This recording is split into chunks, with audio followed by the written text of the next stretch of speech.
because people have, we have Hindus all over in India, in regions, in castes, in languages, and to bring them all together under the slogan of Hindutva is hard work, and it's got nothing to do with vote bank. Of course, if the Hindus unite, then there is no chance for anybody else. But that is not an issue just now because Hindus do not vote as an entire bloc. It's not about the way they vote. And I'm going to bring in the Ram temple here. So you said vote No, bank. no, That's right. I'll tell you why. Because it was during the agitation for a Ram temple, in the build-up to 1990, the Rath Yatra and then the demolition that took place in 1992, that I first heard the slogan, "Jo Hindu hit ki baat karega, wahi desh pe raj karega." Are you telling me that was not a form of vote bank politics? That you are not playing vote bank politics? That is not the slogan of the leaders of the movement. It may have been slogan of people who are here. When you collect a big mob, people have different ways of expressing themselves. And therefore, to say that that is the defining slogan of the Hindutva is wrong. It shows a deep prejudice in your mind. Asauddin Owaisi, your party also has made slogans. Your brother, I know you like to believe that you all are two distinct individuals, but you all belong to the same party, and he speaks of Islam khatre mein hai. Aren't those slogans also, in a sense, vitiating the atmosphere? Aren't those slogans also designed to cater to a particular vote bank? Rajiv, इस्लाम कभी खतरे में था ना रहेगा इंशाअल्लाह ताला. Mr. Swamy talks about majoritarian. See, this country cannot be run on majoritarian or a certain group. This country has to be run on the basis of constitution. This country has to follow the principles of rule of law. This country can be successful if it allows freedom of religion, if it allows everyone to grow equally. Now, that is how this country should be run. But unfortunately, what has happened is that you have a prime minister who is a complete narcissist and he believes in anarchism.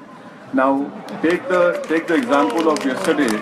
Yesterday, the government issued a half-page advertisement saying about it's a law day, talking about Article 51A. Mr. Swamy knows what Article 51A is. Now, why can't the government issue an advertisement talking about fundamental duties, fundamental rights? Now, rights are more important than duties, and even in that advertisement, 51AF, there is a 51AF says, preserve the composite culture of India. His party had destroyed the Babri Masjid, which was the greatest example of Sharqi culture. 51A talks about a scientific temperament. You have a prime minister who says that 4,000 years ago, India had invented plastic surgery. So where is the scientific temperament? Where is the composite culture? So an authoritarian government wants to promote homogeneity at the cost of heterogeneity. This is what they're doing. Sir, I asked you a question on Islam khatre mein hai. You went in the direction of Narendra Modi and the Prime Minister. We can come to that issue later. But I want to understand whether the very nature of India is such that vote bank politics of the kind that we see is inevitable. You represent a constituency in Hyderabad. Rajdeep, I have heard this question from you 100 times. I know what you're going to ask. Let me answer it. No, you represent a constituency with a large Muslim population. Therefore, consciously, you, a bar at law, a distinguished bar at law from Lincoln's Inn, are forced to cater to the baser instincts of that constituency by somehow claiming that there is this fear of majoritarianism. That is how you run your politics. Rajdeep, Pandit Nehru had said that the greatest threat to this country is from majoritarian communalism. Now, if Nehru is right or wrong, I leave it to you and to Mr. Swamy. The second point is that if what you say is right, then why are the numbers of Muslim MPs are coming down? Why isn't there a single Muslim MP in Lok Sabha from BJP getting elected? Now, this is a question which everyone should answer. If you believe in the polarity and diversity and what your question is to me, this question has to be asked to other people. Fine, I am the most dishonest and the most bad person in India. That is an honor to me. But what about these people who claim to be paragon of virtues and who believe in secularism or communalism? Where are the numbers? Dr. Swamy, Do you believe in the notion of diversity and composite culture? Do you accept that there is this great land where Ustad Bismillah Khan can live in Varanasi and his audience will include Muslim weavers and Hindu pandits, and they will both rejoice in the playing of the Shehnai by an Ustad Bismillah Khan? Is that your notion of a composite culture and a diverse India or not? Or will you pigeonhole the Muslim today as someone as who once told me from your own party not too long ago कि यार आज का मुसलमान जो होता है वो तो या शायर होता है या आतंकवादी होता है? Is this the kind of definition of a composite culture, a diverse society that your party wants to put before the... Well, since you didn't name him, I think you're fibbing. I'm not. I'm not. All right. Now, first of all, I'll begin with he and I are well friendly to each other, if not friends. Yes. Which is the way you should be. I sometimes think you're more friendly to Asauddin Owaisi than you are to the finance minister of this country. Yeah. But that's another question for another day. But I am of the opinion if Mr. Swamy was the finance minister, this sort of demonetization would not have happened.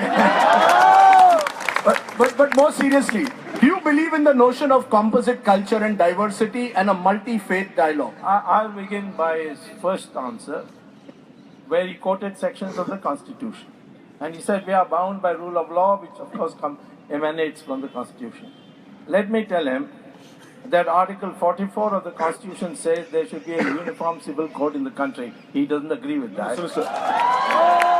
Article 48 says there should be a ban on cow slaughter. He doesn't agree with that.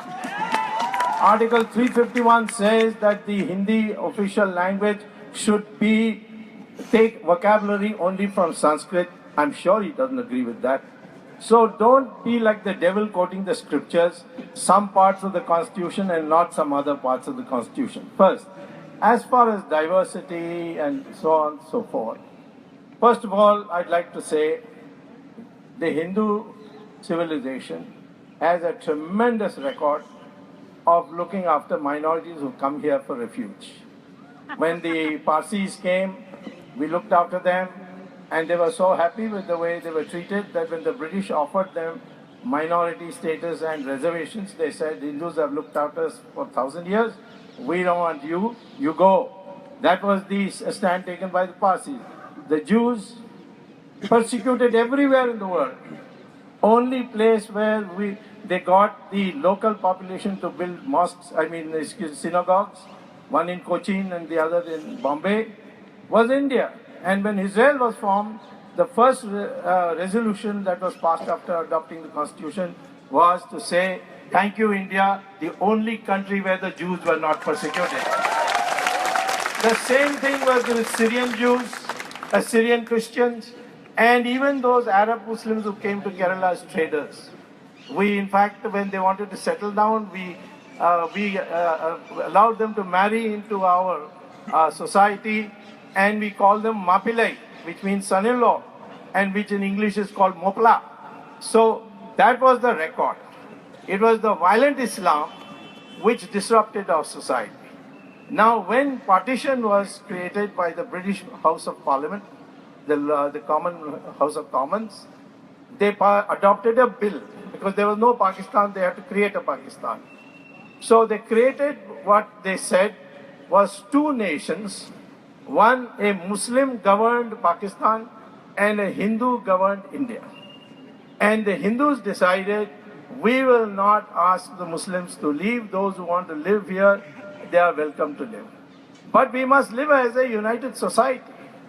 And the society should find commonality with each other. There is much commonality between Hindus and Muslims. According to DNA studies, his DNA and my DNA is the same. That means his ancestors and my ancestors are the same. But he's not willing to accept that. No, but hold on. In the process, I'll get you to respond. But in the process of your, the logic of a lot of what you're saying should also mean the last thing that you need to become is a Hindu Pakistan, or B, because you believe there was a violent Islam that existed 300, 400 years ago, we are now going to take away revenge for what happened in 1526, in 2016. I mean, you want us to go back in time rather than us to move forward. Why should I become a Hindu Pakistan? I am a country that wants to be governed by a constitutional republic. Listen, I never said any of these things. You're putting it in my mouth, but I think you use the word violent Islam. I use the word violent I Islam. will tell you, when it comes to question of credentials, my wife is a Parsi, my daughter-in-law is married to a Muslim, I have Jewish brother-in-laws, I have a Christian sister-in-laws, I have every religion, and none of them find me communal. It's only you who is going on hammering this point. But let me say this, I am definitely for accommodation. In Sanskrit there's a word called Shastra. We believe in converting people by arguing. If you lose a debate, you convert to that person. Not by violence. Not by violence. Okay. That Shankaracharya made it very clear. So you object to the demolition of the Babri Masjid on December 6, 1992? Do you object to the demolition of the Babri Masjid, a place of worship, on December 6, 1992? Yes or no? I think you have been too much effective at Jetmalani and start cross-examining me for nothing. I actually was a lawyer before you were. Exactly. I think you have forgotten your law. You first let me make my statement. I am only saying this, that once we agreed to partition, we had decided to be a continuing civilization. That is there in the Constituent Assembly debates when Sanskrit was almost made the compulsory official language, then changed to Hindi with Sanskrit vocabulary. When the ban on cow slaughter was debated in the Constituent Assembly and decided why it should be there. We have not said ban on eating of pork, for example. There's nothing pro or supportive of any Muslim practice in the Indian Constitution. But there are large amount of support for the Hindu, because the mainstream of our culture is Hindu, in which many others have contributed. But we want everyone to realize we are a continuing Hindu civilization. We are not a theocratic state. Never in the history of Hindu kingdoms has ever been a theocratic state, except during the time of Buddha, Ashoka. We were always secular till the Muslims came. Of course, they became theocratic. What practices they follow in Islamic majority countries, I don't have to tell you. You can't celebrate Diwali in Saudi Arabia, even though we have 2 million Indian workers there who are Hindus. So, okay, therefore, please don't use words which are pejorative. Okay. Today, you tell me what I believe in, I'll tell you. Okay. I believe that Hindu Muslims are as much a part of this society and this land because their ancestors were Hindus. Okay.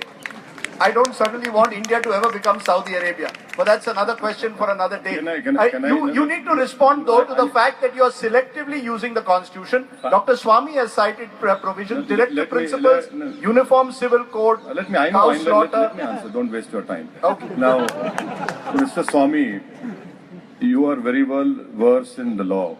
And when your name is uttered, people fear that you'll go and file a case against them. Now, let me remind you that the fundamental rights in our constitution are above directive principles. That you agree? Agree. Fine. Now, second, you talk about Article 44 and the cow slaughter. Now, cow slaughter provision was incorporated. The last reading of Constituent Assembly debates, which I have read in the Parliament Library, is not because of Hindu sentiment. It was on economic ground. Third point, on Article 44, I want to know from Mr. Swamy, what is the definition of Uniform Civil Code or Common Civil Code? Does Mr. Swamy believes in Mitakshara or the Dayabhaga school of thought? Thirdly, let me also remind him that in our country, the tribals follow polygamy and polyandry. The 2011 census clearly says that there are 42,34,294 Hindu Muslim women who are either in a bigamous marriage or have married outside the faith. Now, there are so many things in the directive principles. Why don't we impose a ban on alcohol? We know people are dying. Why don't you do it? But BJP and Sangh Parivar are stuck up with 44 and cow slaughter. Other directive principles are completely gone. So as of now, the country does not know the definition of what is a uniform civil code, what is a civil code. And let me remind you that Special Marriage Act applies only to Hindus. That if a Hindu marriage uses Special Marriage Act, then the severity for the family connections are not gone. But in a non-Hindu marries, then it is gone. Now, why Special Marriages Act should be there?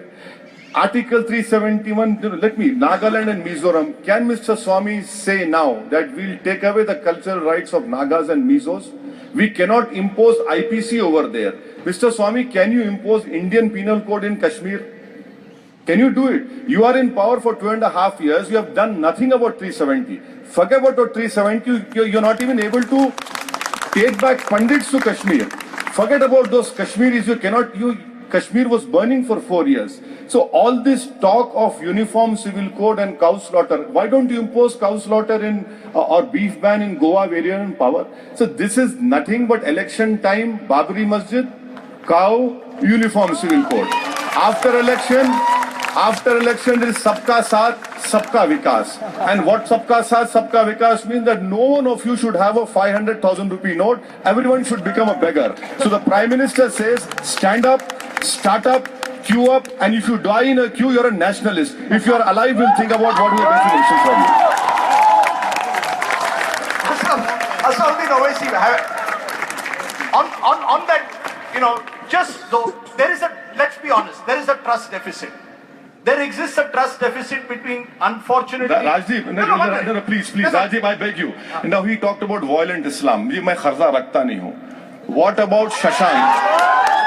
King Shashank destroyed thousands of Buddhist stupas and put a reward of 100 gold coins on a Buddhist. Is the Sangh Parivar willing to apologize to Buddhists where this religion started over here? It is no more over here. And this, Mr. Swamy, I have not chosen a constitutional monarchy. I have chosen democratic, secular Republic of India, and secularism is the ethos of this country according to Bombay judgment.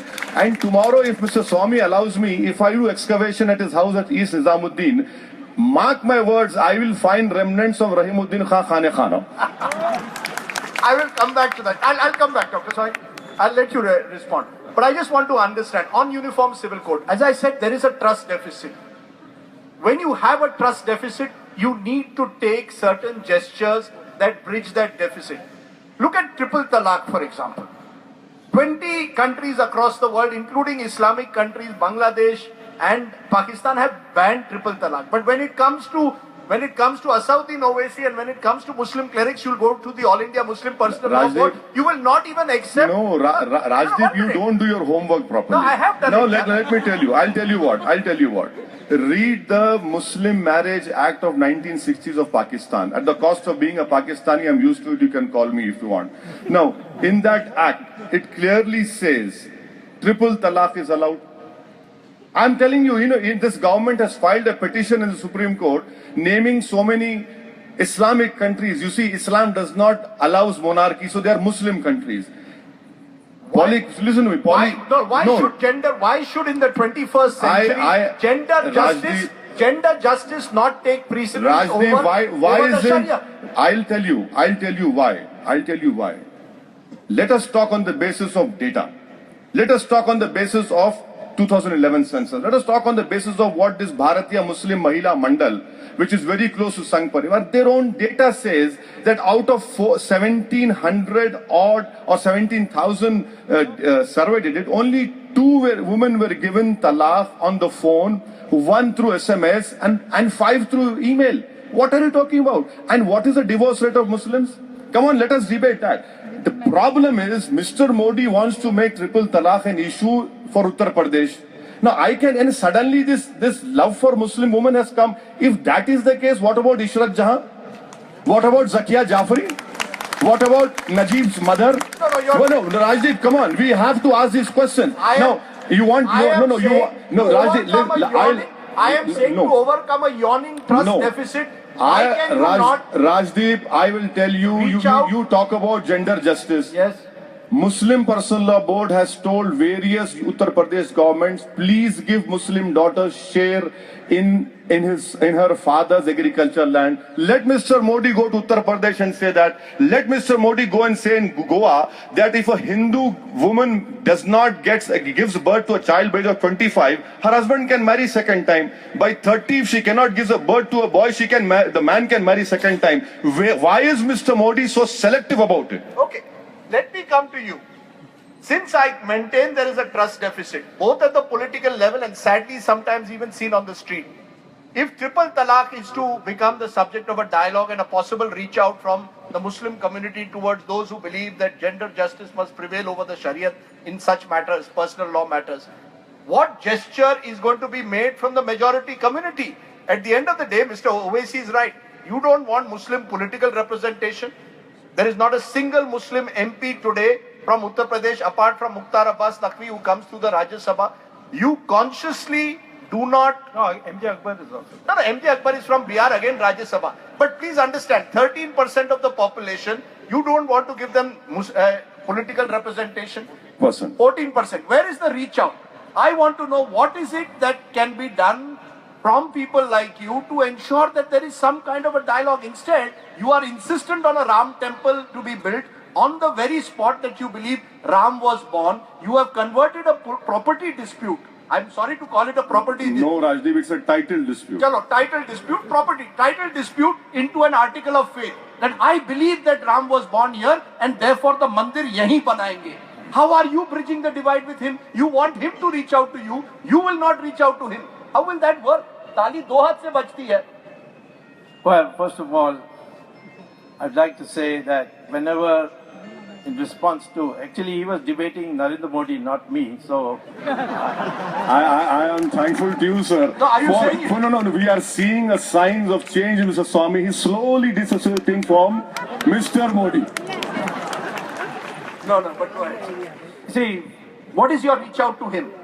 well, reach out to him is that if he agrees to certain basic principles which are in the Constitution, and let him not quote fundamental rights of Article 25, because Article 25, if I quote it, he'll be in trouble. I have the habit of being in trouble. Wait. When I speak, I'm in trouble. When I stand, I'm in trouble. When I sleep, I'm in trouble. My identity is trouble, so please go ahead. Okay. No, let One him more speak. trouble. Now, Article 25 says you have fundamental right to practice religion the way you want. Yes. Subject to, that part he forgets, restrictions on morality, health, and public order. So there is no absolute fundamental right to religion in our constitution.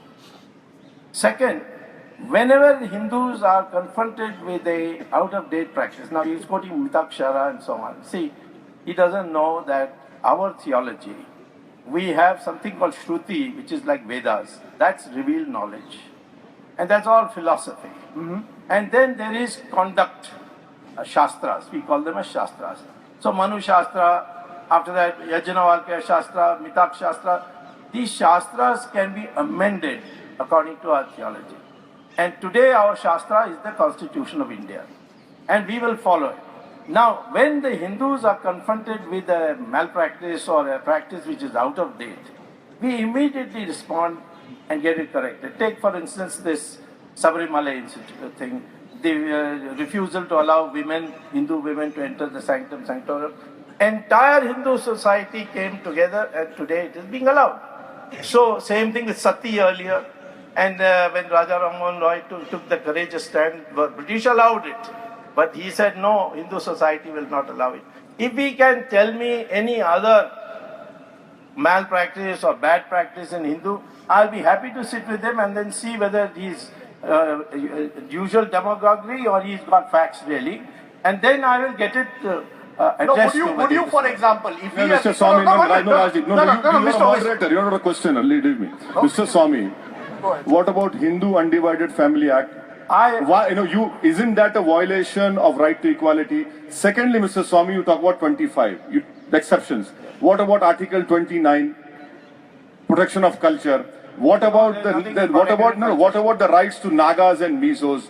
Mr. Swamy, there are so many examples I can give you that you will not be able to answer. Please, I'm telling you. Let me answer specifically. Suppose he agrees to a dialogue on triple talaq. Would you agree to a dialogue to revise Hindu Property Act? Do you believe that 100%. 100%? Why only this? I will sit with him and argue with him on every malpractice he says is taking place in Hindu The day he society. becomes a finance minister, we'll talk about it. Not now. No. But that is, the point I'm coming at is you very interestingly said that you believe in a sense that your book today is the Constitution. Your book is not the Gita. No. No, 1 minute. 1 minute. No, 1 minute. Then No, you're not 1 a minute. Hindu. No, 1 minute. You shouldn't even say that. No, 1 minute. I am talking about Shastra. Gita is not a Shastra. Gita is part of our the spiritual heritage which cannot be amended. Sir, it is part of our it is called Shruti. Sir, I am saying in terms of the fact that we have all as Indian citizens, the Constitution in a sense, if I may be allowed to use the word, is like a holy grail today. We go by the Constitution. Yes. You yourself are a Yes, lawyer. absolutely. In the Constitution, please tell me where it says that a place of worship has to be demolished because in 1526 it was demolished by Muslim invaders and a Hindu temple existed on the spot, and therefore now 450 years later, to avenge that defeat, as you call it, or the humiliation of I must now build a temple. Please tell me where in the Indian Constitution it is, and if it is not there, do you agree that what happened on December 6, 1992 was fundamentally an unconstitutional act? Yes or no? See, I think you have been moving in the ranks of these fanatics and not with me. Because I'll tell you why. I have never argued this. I am the principal, now almost designated spokesman of the Vishuddha Parishad in the Supreme Court. I have not argued this. What have I argued? He talks about the title. The Allahabad High Court judge, including the Muslim judge, has rejected it. They have come on appeal. Now, What is their claim to title? They say we have adverse possession. Under our law, if you, what else? You go and read the thing. I'm reading it every day. I've read the 10,000 worded judgment, Mr. Swamy. Not only I read. It is based on adverse possession and nothing else. And No. what else is it? Now, the Archaeological Survey of India has found, after excavation on the direction of the Supreme Court to the Allahabad High Court to find out, they have found, after extensive modern, and there was a Muslim archaeologist who was the chief, the person who was actually doing the operation, called Muhammad from Kerala. He has written a book also on it. They went and found out that there was an existing temple below the Babri Masjid, wherever Babri Masjid stood. Now there is no Babri Masjid, there is a makeshift temple there where some worship is going on. Now, once there was an existing temple, in the Supreme Court Farooqi judgment, Constitutional Bench judgment, the government of that day, namely Narasimha Rao's government, filed an affidavit that if it ever comes out, it is ever proved that there was an existing temple before the masjid, which is of course not in dispute at all. That means that we must hand over the land to the Hindus. Now, we believe that Ram was born there. Now you say just because you believe, well, what about where Christ was born? Does anybody know where Christ was born? They say it was born in some part of Israel. Why? Because the wife or mother of the king of Italy, there also Italy comes, don't mind. The wife or mother of Italy had a dream that that particular spot is where Christ was born. On that belief, even the Israelis are compelled to regard that as the birthplace of Christ. After all, faith is even in the criminal So code. faith is above law. Faith is not above the law, it's part of the law. Please read section. No, wait a minute. Don't say no in the middle. Mr. Swamy, can I interrupt public you. order? I didn't. Public order I am is coming to public exception. order. I am coming to public order. Section 295 of the IPC says that faith is if a group of people believe it to be so, and that is paramount. That is exactly what I argued for the Ram Setu in the Supreme Court and won the case. Today, Ram Setu cannot be demolished because we believe that you was made your built by point. Ram. Now, can I remind? Is faith Can I? above law? No. Is faith above law? Rajdeep, it's no. Can I remind Mr. Swamy that it was same Mr. Subramanian Swamy in 1992 who used the choicest of Shakespearean English at his disposal to condemn BJP, Advani and everyone. He had come to Hyderabad and used the most strongest words you can ever find. And there were some unparliamentary words also in that speech which he gave in Hyderabad. Secondly, Mr. Swamy. He's like a Hindu god. He goes through various avatars. No, there is only one God He's like now. Vishnu. Who's gone through various avatars. Rajdeep, in a lighter vein, Ram Mandir will be decided, Babri Masjid will decide by Supreme Court. But definitely, very soon we are going to see a Narendra Modi Mandir coming up everywhere in India. Now, the third point is, our law is different. A law does not talk about faith. It talks about evidence, the title. See, it was a title dispute. A judgment was wrong in law because they made it a partition suit. Now, how can that happen? Fourthly, he says that Christ is, some dream he said. How did on 23rd, 24th December, the idols of Ram came up in the masjid? How did it come? Mr. Advani said that they came from the ground. Sir, I don't know how it came from the ground. But this is a great logic which has been used, and the question is, demolition is a criminal act, and those people who have done that act should be punished. And why are they sitting in cabinet and talking about cleaning Ganga? These were the same people when the domes were coming down were jumping on older people and embracing them, offering them sweet. No, where is rule of law? I'll answer you. Quickly respond. And your last point. Mr. Swamy, No. See, Darzi, please. अब 20 minute लगाओ. दो लोग बड़े लोग बात करें. So you have 295, 153A. Why isn't your government accepting to take away all those things? You wanted 153A to go away, 295 to go away. No, your own government says the case should be continued on you. No, not anymore. Not anymore. You went to court. Please, you're always... let you respond. Quickly respond, then I want to ask you all one final issue. His weakest point is facts, you see. Okay. It comes in his way. Respond, sir. Now, I would say, first of all, he was debating Advani, so I'm not concerned with that. I am only saying this, that in every Muslim majority country, including Pakistan, masjids can be demolished for a public purpose like building a road, building apartment buildings. They, in Saudi Arabia, even demolished a masjid where Muhammad used to pray, because masjid is considered as a prayer hall for reading namaz. It can be located anywhere, and I'll be happy to tell my government, please build a Babri Masjid across Saryu River, a grand one, which is the best in the world, but not in Ram Janmabhoomi. Please leave that for the Ram temple. Okay. I have to answer. The first point is, what the hell have I got to do with Saudi Arab, Pakistan, Iran? I rejected two-nation theory of Jinnah. I rejected it. I said, to hell with you. You go away. This is my country. This is my India. The graveyards of Muslim graveyards of India are an example of my honesty and my patriotism. Secondly, even if what he's saying is true, can anyone be allowed to go and demolish India Habitat Center because the mob wants it? That's not the issue. How can this country be run on mob rules? That's not the issue in the Supreme Court. Tomorrow you might say some god was born here, I'll demolish this place. Can I therefore? No, can this country be run on anarchy? Can this country be run on majority faith views? No, Mr. Swamy. This country has people who worship Ram, Ravana, Allah, Jesus, Ambedkar, and people who don't believe in religion also. Your problem is you want us to accept Ram as a national icon, which I reject.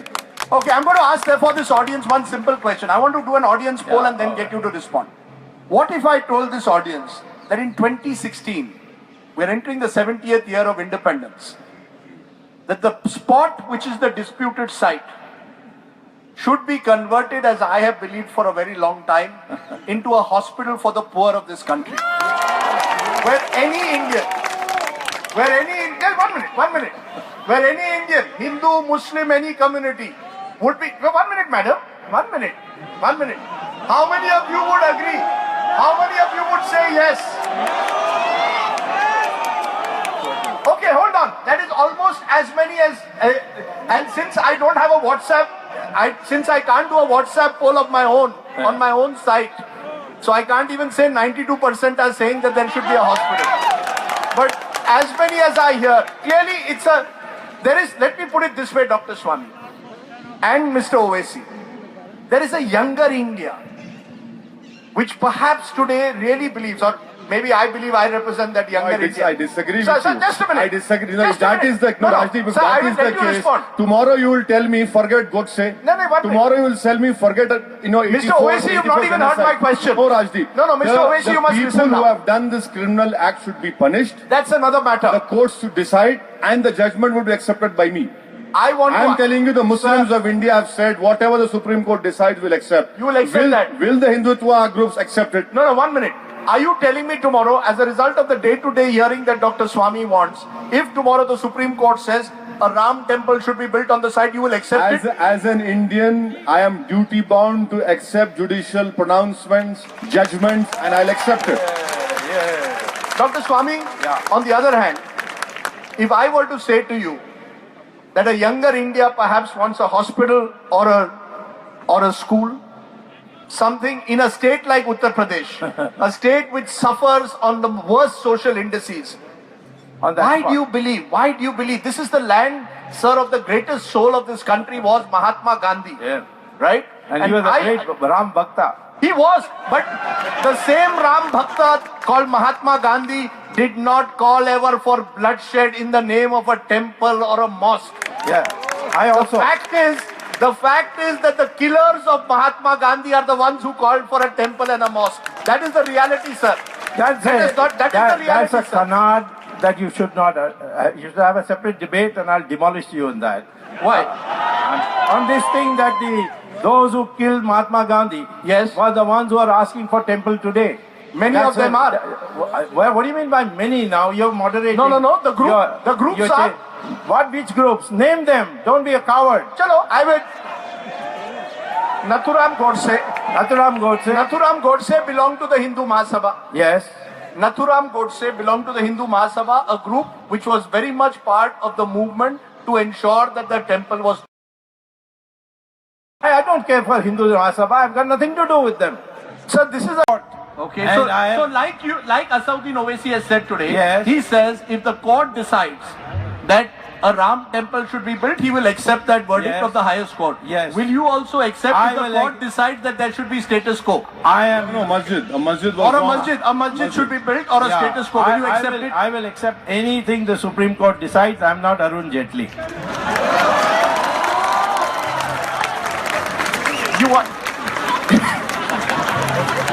Do you want to clarify that? Are you saying that Arun Jaitley does not follow the laws of the Supreme Court? What is he doing on the NJAC? No, Rajdeep. What is he doing? In the NJAC.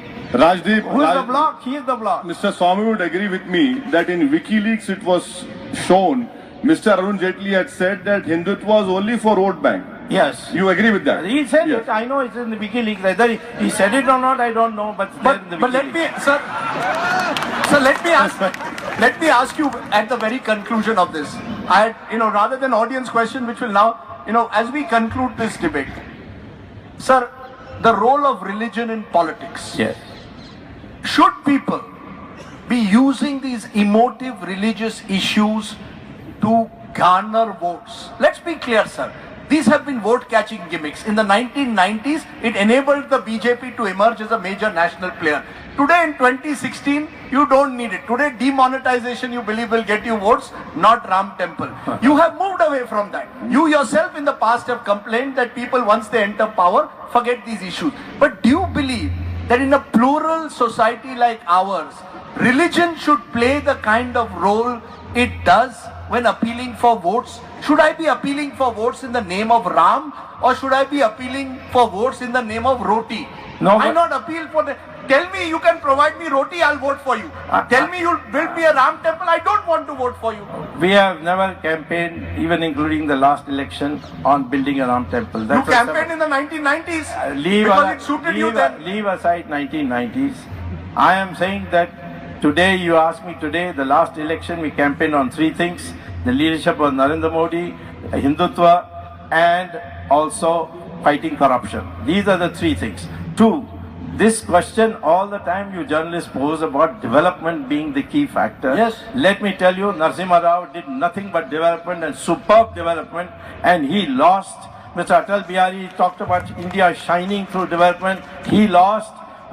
So did Rajiv Gandhi, who produced the highest industrial growth in this country, in the history of this country. He lost. Morarji Desai, who brought down prices as never before, he lost. Development alone is necessary, but is not sufficient. For sufficiency, you need emotion, and that comes out of cultural values.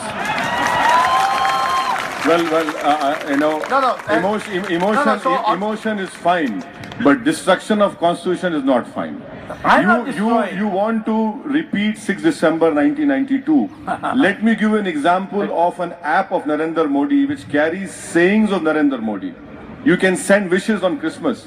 Now imagine a Christian who wants to send a Christmas wish to soldier on the border. Mr. Modi app says that the judgment on Ram Mandir is necessary for belief and to create a self-esteem.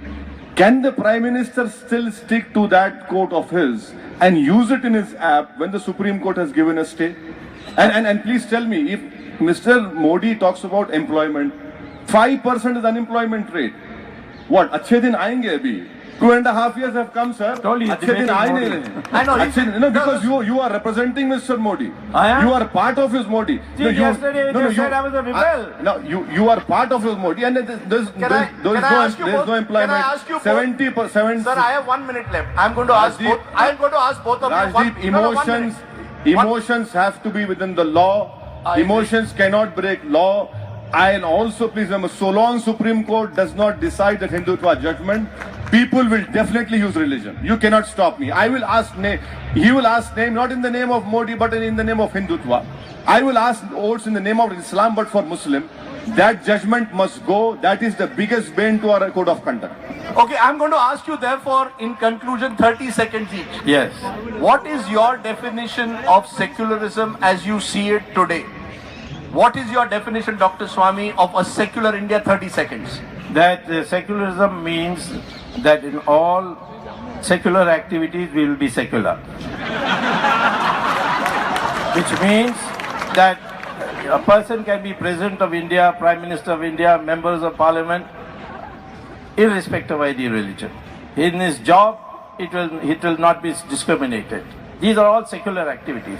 But we are a country which is a continuing civilization, a fact today accepted by UNESCO, and that the 80% of the population is Hindu. This Hindu requires great deal of modernization and a renaissance, and the divisions that have been there of caste and region and language, they have to go. We all must emerge as one Hindu society. Okay. And that is what you people misunderstand as religious-driven politics. Let me give you the final word. Your definition of what you believe is a secular Indian republic. For me, secularism means that this country has always celebrated every religion. This country has even celebrated people who do not believe in God. And secularism does not mean that you talk about secularism and then the Prime Minister says Jai Shri Ram. Secularism does not mean that you believe in secularism and then you say I'll construct Ram Mandir through legislation. He's still debating. Secularism does not mean that a man is killed in the name of cow and the accused dies and the union minister goes and offers condolences. Secularism does not mean that you destroy livelihood of people in one go. That Mr. Modi now is the Sultan of Delhi and he has issued 179 farmans as of now. God knows what's going to happen tomorrow. That is not secularism, that is anarchy. Okay, ladies and gentlemen, what is possible though is for Dr. Swamy and Asauddin Owaisi perhaps to carry forward this debate to the Supreme Court. I think both of you have agreed on this program. You will accept whatever the Supreme Court decides on a Ram temple. And the Constitution of India in that sense is supreme. And in my definition of secularism, that Constitution is my holy book. For you it's the Quran, for you it's the Gita. No, For me, it's the Rajdeep. Constitution. Rajdeep, I am a Muslim. It's For a me, Shastra. Quran is very important, but as an Indian, Constitution is very important to me. Great. Yeah, that's correct. That's the correct position. Wow. But not Manu's theory, Mr. Swamy. Okay, That's so okay. 1 minute. I'm So not applying it to we you. managed to reach some kind of an agreement and accept it. No, that no. We will all work under the umbrella. I of have always said he's a patriot and I'm a nationalist. There's a difference between the two. But I'm still anti-national. I'm a You know- patriot, but anti-national. Do you know what my worry with that is? A nationalism is someone who accepts his country right or wrong. A patriot is someone who accepts his country when it's right and points out when it's wrong. That's the difference between a patriot and a nationalist. I am therefore happy, Mr. Swamy, to be a patriot. I don't know whether you want to be patriots or nationalists. No, I want to be am happy nationalist. to be a patriot, but more importantly, I want to be a citizen first, which is why I still want a hospital to be built on that side. Rajdeep, you and Mr. Swamy are holding intellectual property rights on patriotism and nationalism. I Thank you. hold no such rights. No one has a monopoly on patriotism or nationalism. Let's all be Indian citizens and preserve the multi-religious character of this society. There is no other country greater than India because there is no other country as diverse as India. is true. Thank you very much. Thank you. Thank you, ladies and gentlemen. Please give a big hand to Dr. Swamy and Asauddin Owaisi.